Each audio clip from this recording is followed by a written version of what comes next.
expenses. Count money, man. Stack riches. What's up, gang? Simon here. Welcome to the next episode of the Grind Cast. Today we're going to be talking about duplication and delegation.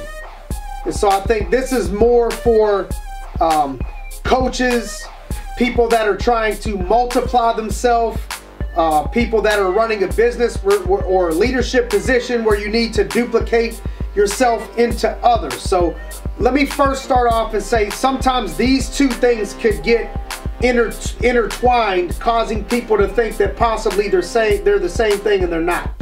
So duplication is not delegation, and delegation is not duplication. In order to duplicate yourself, there's going to be some things that there's a process to it. And then once you duplicate yourself, now you can delegate.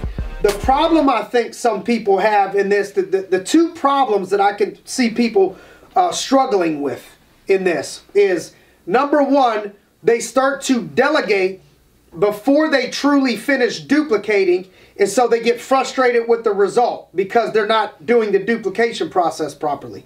The other opportunity that I see for others to grow that I think sticks out to me is people want everybody to be 100% like them, and I think they have a hard time delegating once they've duplicated because they expect that person to be perfect or 100% like them. And the problem with that is no two people are 100% created exactly the same. And so I think what we need to do is be adaptable and adapt different concepts, but be also open to being ourselves. And so what I've learned is that if I'm duplicating something, if I'm trying to expand and I'm in 10 different locations, if I have the 10 people running those locations functioning at 80% of how well I think I could have done at that particular thing, that's 800% of me. 80 times 10.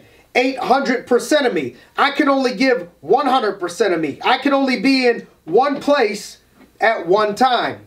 You can only be at one place at one time. So I remember when I first started my journey in leadership, I think one area that I've grown in is understanding that not everybody's going to be exactly like me, and then also understanding the power of not expecting people to be 100% perfect by my exact standards, okay? Not that I want to dilute the quality, but I need to be realistic so we could grow at a pace that makes sense. And in order to do that, I got to put a freshman on the field. So like coaches, they want people to get experience. Well, the only way the players get experience is by starting to put them on the field. But a freshman is going to make freshman mistakes. But by the time that person gets enough reps, by the time we really need them, they're going to be 100% ready to rock and roll if you've started to duplicate, which means that you have to be okay with some mistakes. So let's just start out with that concept of it. Why don't we go over, I could think of maybe some things in some ways to delegate, maybe some steps to think about how we could duplicate, how we can delegate. And so when I look at duplication, the duplication aspect of things, the first thing that I could think of is you have to be okay with understanding that everything's not going to be 100% perfect. So in your head, if you're struggling with, I have to do this because it has to be 100% perfect. Well, you can't do that for accounting, for billing, for this. You can't micromanage the defense, the offense, the special teams, every player on that field exactly. So you may be good in one area, but you'll never allow yourself to grow unless you can work with others and through others. And so that first thing that I'm going to say off the top of my head is let's stop micromanaging people and stop feeling like you have to do it all and make all the decisions. Okay, start a process of maybe putting paper to pen and pen to paper and document the process for how you make those decisions, or how it is that you're going to, what it is that you want that person to develop. Write it out for them. Think about, okay, here's the first thing I would do, second thing I would do, third thing I would do. And the simple formula is typically, I do it and you watch, you do it and I watch you. And then once you've done it pretty solid, I allow you to go ahead out there and make mistakes. And in order to do that, you have to be patient enough to understand it's going to cost you time. That's why you'll hear people say, if you want to go fast, go alone. If you want to go far, go with others. It's very rare that you're going to be able to accomplish something great that moves mountains without teamwork, without the help of other people, without being able to trust in your team, trusting in others. And so I think that the concept of that is, don't be lazy in the process, because when the outcome happens, it's very difficult to come back and reverse it. So what I mean is, whatever it is that you're trying to delegate to somebody else, like you should be delegating every job. Duplicate and delegate yourself into every job, delegate everything, and only focus on the areas that you're best at. Like whatever you think is your best skill set. What is the best thing you bring to the table? Are you good with people? Are you good with creating a vision, creating a plan? Are you good at motivating people? Or are you good for administrative things? Like, focus on what it is that you're great at. Try to find a way to duplicate and delegate into others. And don't even be like a lot of the people that I delegate things to, they've become better than me at some of those things. I've stayed true to what I feel is my biggest strength and my biggest asset. So I think once you've taken the time and understand it's going, I want you to get this through your head. If you wanted to do it by yourself, it would be a lot easier and a lot faster. But if you want to go far, you want to get big, you're going to have to slow it down and start spending time with other people.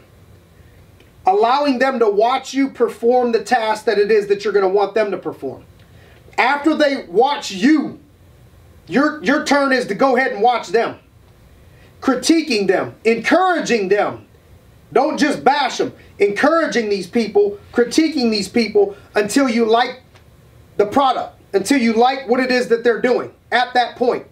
Then you delegate things to them and you're there for them to ask questions and you can mentor them. But I think a lot of people skip this step.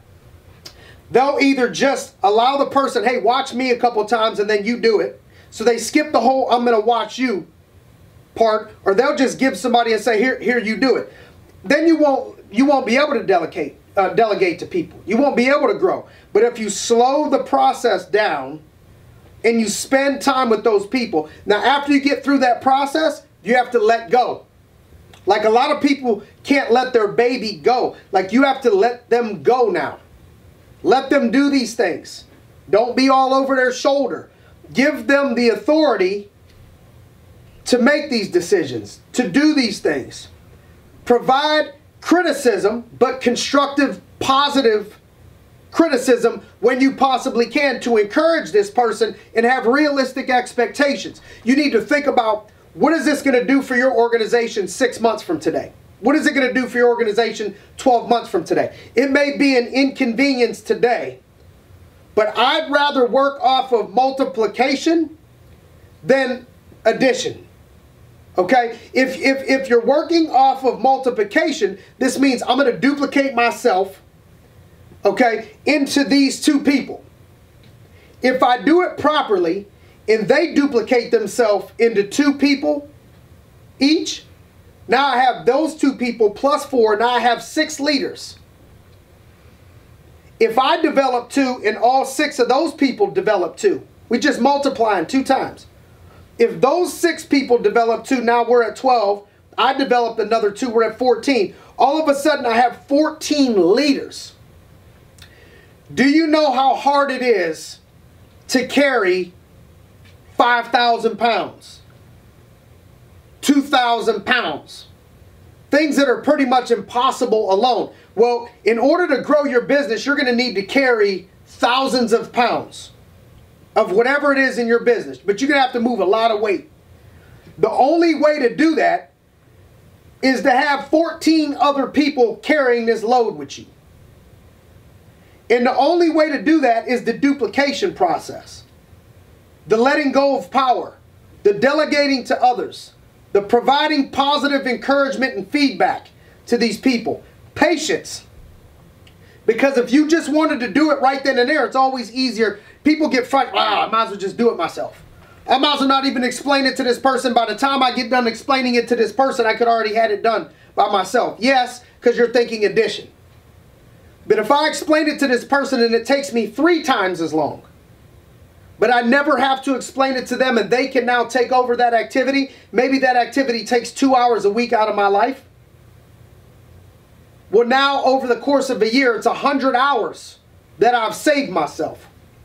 So I could focus on things that truly are going to matter, and now I could delegate that to that person. So it took me 3 hours, but it saved me 100, so I'm plus 97. You guys understand what I'm saying out there? Like, short term, it's an investment, like anything else in life. You can't have a return without an investment. If you put in a little investment, very difficult to get a big return. So you have to invest your time, invest some energy, and then you'll get it back. And that's why you got to think long term. Like wherever it is that you want your coaching staff to go, your team to go, your organization to go, if it's big, if it's far, it's going to take a lot of people carrying the load with you.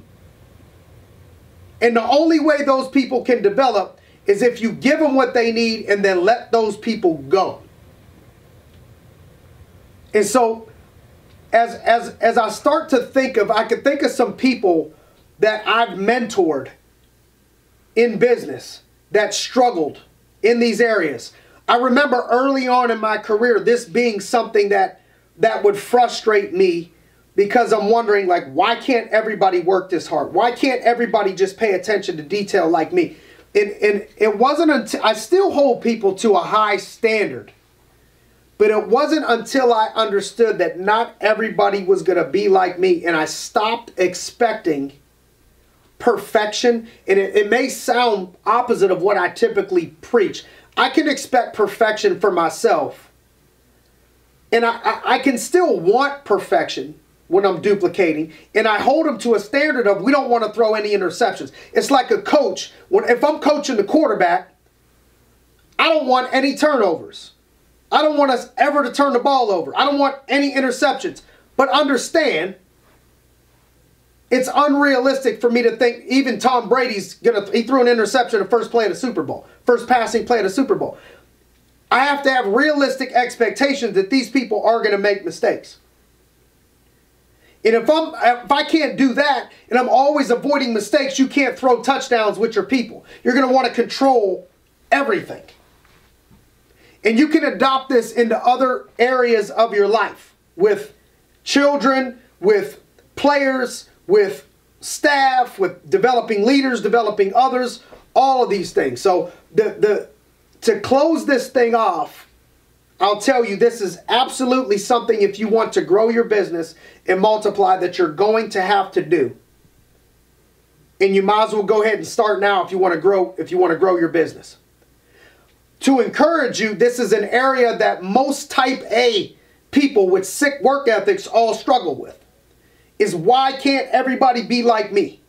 I don't want to give the ball up unless it's going to be perfect. And the longer it takes a person to do that, the longer it takes for them to grow their organization and grow their business. So I know this is a little bit different than our normal podcast, but I think for my business owners out there, the amount of questions that I get on how to grow a business, how to expand a business. We took a recruiting company within 9 months that had 10 employees and independent contractors to over 100 in less than 9 months through this type of stuff. The biggest challenge that I saw in that we had to take the lid off of was some great people expecting for everybody that everything had to be done perfectly, and unless they could get their hands on everything and do it 100% perfectly, that they wouldn't be able to delegate that to everybody else. And so what happens is then you have your head coach. Your head coach is like the guard in blocking and tackling and cleaning the equipment and doing everything because they feel they're the best person to do everything. Of course, if you own a restaurant and you're going to put more love into cooking than somebody else. You're going to greet people a little bit different. You're going to handle. But if you want to open up 4 restaurants, you can't answer the door at all 4 restaurants. You can't handle the complaints at all 4 restaurants. So it depends on what your vision is. If your vision is expansion, you have to start giving up some of this power, authority, start to duplicate, start to delegate. And when you do, you're going to see your business start to grow exponentially.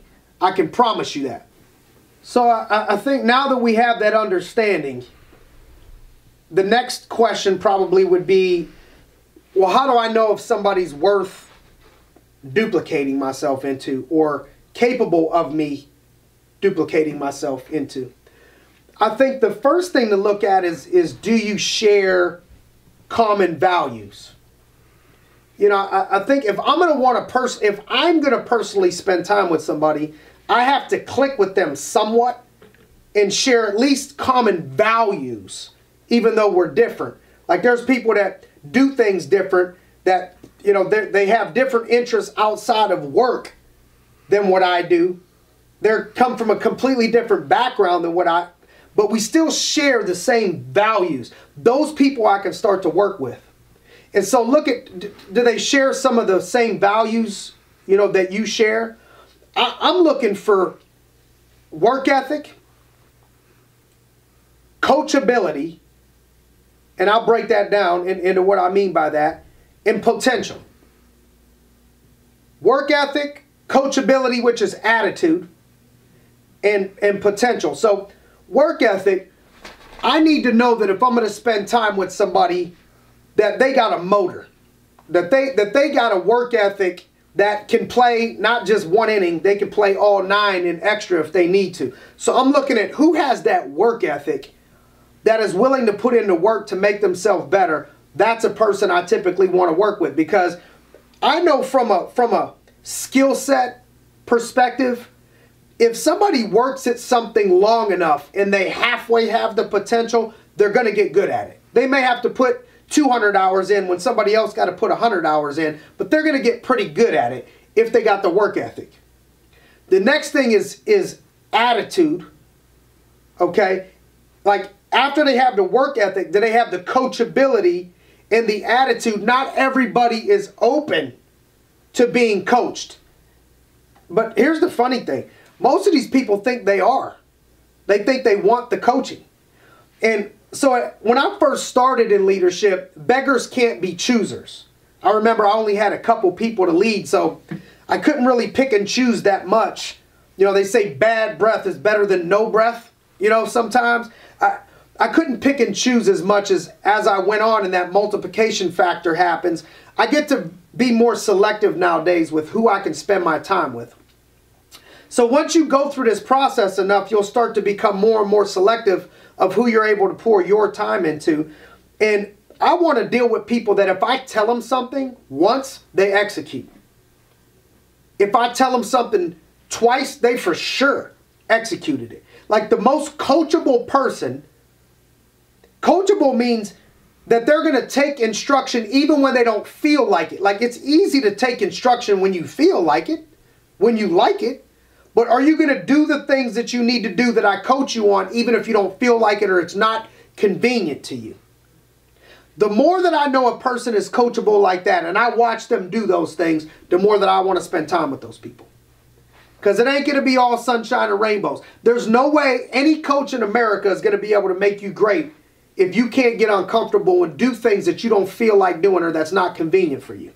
If you're not willing to get out of your comfort zone, if you're not willing to do things that are not convenient to get the overall job done, it's going to be very difficult for you to become great. And so I want to coach somebody that is coachable and open 100%. You know, I had somebody start working with me the other day in boxing that's pretty good. And when they came in to work with me, I'm telling them, like, regardless of how much money we're doing, like, regardless of all of that stuff, I want you to know I'm the most coachable person you have right now. Literally, that's what came out of my mouth. Like, I'm going to be the most coachable person that you have right now. Just catch, you could talk to me any way you want. You could tell me anything you want. I don't care for an hour you tell me all negative. I don't care. I'll be the most coachable person because I understand this is the way to grow.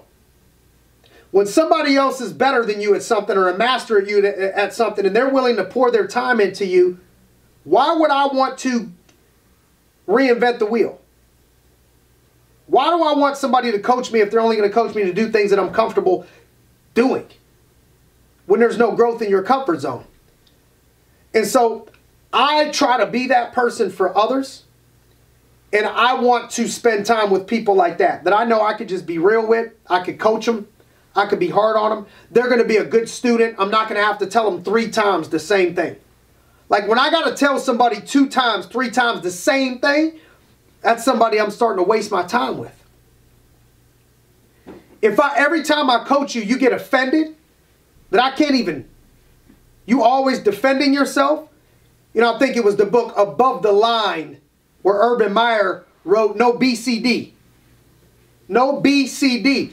No blaming, complaining, or defending when it's time to get coached. That's all below the line. BCD. So if you're in a situation where you're getting coached, remember those 3 things. No BCD. Not CBD. BCD. No blaming others. Oh, it wasn't me, it was him, it was his fault, it was this one's fault. No complaining or defending yourself. Yeah, but I was tired, or I was... No BCD. That is so amateur. That ain't professional. You got to take extreme ownership like my man Jocko be talking about. You got to take ownership, extreme ownership over what it is that you're doing. So I want people like that. And then lastly, I want somebody that has the potential. Like this water bottle I'm holding right now has 33.8 fluid ounces that I could fit in here. So if I wanted to put 100 ounces, I could not put 100 ounces. The capacity is 33.8. And so a person's capacity to fill them up is going to dictate how much you're able to pour into them of yourself. So I try to pick people that I look at that I could see having a lot of potential. And now let me stop here and be real. I need you to take a deep look in the mirror right now. Here's another point that stops people from growing. When you start to look at people that have potential to be so big, at times as a coach, you can start to get, I don't know if it's self-conscious or what the word is that I'm looking for, but you can have a fear almost of not wanting to give everything you have because you could see that person getting big and maybe passing you. You can't have that. That's a losing mindset and a losing mentality. Let me tell you what my mindset is and my mentality is with this. The bigger that I make people, the bigger our organization is going to be able to grow. The more all-stars that I have on my team, the more wins that we're going to be able to have. The more that I help to serve other people, the more good karma that'll be created to me. I want to be able to pour into everybody else's life and make these people better. And if people become better in some aspects, I have no fear of that at all because my mission is to make these people the best that I could possibly make them. And I've learned in life that when you do that with enough people, great things happen. Great things happen. I also understand that you always need to be recruiting and developing like you lost your best player. If I'm training fighters like me, I just blew my bicep out. I'm going to be done for a couple months. Like if all my eggs are in one basket and that person's injured, now what? I remember watching the Buckeyes playing a national championship against Oregon, first string quarterback out. Heisman Trophy potential candidate out. 2-out third-string quarterback wins a national championship. That means the Buckeyes were recruiting and developing like they lost their best player. So I'm not in fear of people because I know I can recruit and develop, and the next person's replacement may be just as good, if not better than them. They just needed an opportunity to shine. Somebody wants that job. So I don't feel bad about, I'm not worried about that. If God has a different plan and I'm pouring into people, whatever, as long as I just focus on them and making them better, automatically great things are going to happen for the organization and for me on accident. But if you have people that they get a complex when people have talent to get bigger than them, or they have such a big, that they can be so talented, I find leaders want to hold those people down sometimes. They don't want to give them everything. They don't want to give them a chance to shine. They don't want to give them a chance to play. All that does is hold you down. I believe so heavily, like the two things you got to do is, number one, you got to believe so heavily in yourself that I duplicated one, I could duplicate 7 more. I taught one, I could teach 6 more. I can always replace that. Everybody's replaceable. Even me, everybody's replaceable. So that has to be the first mindset. The second mindset is you need to be, if it's all about you, you're hustling backwards, that's why you're not growing. You need to just worry about if you help enough people get what they want, you'll get everything that you want and then some. Just focus on getting these people what they want. And watch how many people duplicate underneath them in your organization because of that. You're never going to be at a loss. It's only when you try to, you get afraid of, so then what happens is, if you can't let people grow, if you can't deal with people that have a big capacity, they'll start to know that you're not in it for their best interest. They can feel that you're not open to helping them grow, and they get frustrated and they want to leave you. Or they get demotivated because of it. Because of this lack of leadership. It's a weakness. So in my experience, when I lead people like that have this big capacity, I have to just care about serving them and trust whatever is supposed to happen. The loyalty that'll be created from you giving a person like that everything that you have will either put you in a win-win situation, because what happens is you're going to give them everything you have and you're going to change that person's life. And either A, they're going to be so loyal to you and appreciative to you till death do you part because of that. Now you got a superstar that is loyal to the bone. Or B, they'll betray you. And it'll probably be 50-50 in your career. But when they betray you, or they're not loyal, all it does is create negative karma for them. And if you keep your heart pure, it creates positive karma for you, for staying above it all and doing the right thing. And in my experience, it's almost like pruning in that case. God or fate, whatever you believe, is taking those people out of your life for you to do something bigger. So have no fear. When you give it all, you get it all back. If you hold on to it, you lose it. So I just want to encourage you out there to let go of your ego, let go of your worry. Everything ain't going to be perfect. And let's start duplicating yourself into others. Let's multiply. Let's delegate to others. Busyness doesn't always mean accomplishment. Focus on your greatest tasks. Focus on the things that are going to, that 20% of your business or 20% of whatever that's going to give you 80% of the results. Focus on that. Only the things that you're best at. Learn to delegate it all. Give away the power. Give away the control. Give other people an opportunity. And this is the way that you're going to grow your life. This is the way you're going to grow your business. You're going to grow your team. You're going to grow things. But you're also going to make a huge impact in other people's lives. And at the end of the day, that's what this thing is all about. That's what this short life that we live is all about. Making other people's lives better. So don't hold on to those talents. Give those talents away. Be a giver. Duplicate. delegate. We'll see you on top. Do me a favor.